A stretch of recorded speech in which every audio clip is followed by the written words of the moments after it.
Я хотел бы напомнить, что данной дате мы обязаны Дмитрию Анатольевичу Медведеву, руководителю партии «Единая Россия», который предложил вместо нормальной даты осенью или весной проводить выборы, когда это было раньше в единый день голосования, предложил вот это вот идиотизм устраивать в сентябре.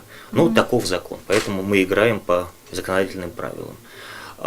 Если вас интересует, как проходит день голосования, Да, день вот, голосования если так, тоже, да. да, то я вам отвечу.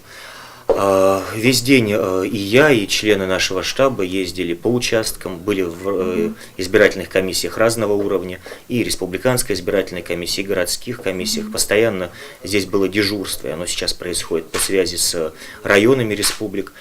Ждем результатов, смотрим за нарушениями, где-то серьезно, где-то несерьезно, мы посмотрим, суммируем, что с этим потом можно будет сделать, потому что нужно все юридически четко выверять, ибо закон прописан так.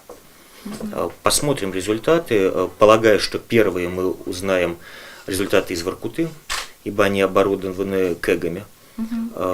Дальше, наверное, все-таки крупные города и районы пойдут. У нас отработанная схема. Компартия Российской Федерации не первый раз участвует в выборах. У нас достаточно четко отработана схема передачи данных сюда, в город Сыктывкар, из даже удаленных районов. Поэтому здесь у нас отлаженная схема.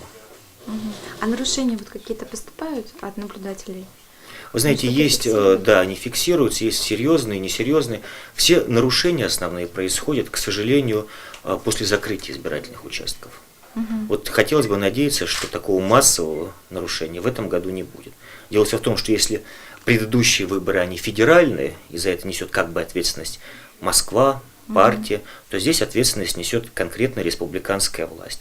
И я полагаю, что временно исполняющему обязанности главы республики Коми Вячеславу Михайловичу Гайзеру не хотелось бы, чтобы его первые в жизни выборы сопровождались скандалами именно на периоде подсчета голосов. А как вы оцениваете свой результат? И может есть какая-то ставка на определенные муниципалитеты? Вы знаете, я не оцениваю свой результат на данный момент на 6 часов 7 минут. Потому что у нас еще 2 часа работы избирательных комиссий, и потом я увижу, когда будет результат, будем оценивать, согласитесь.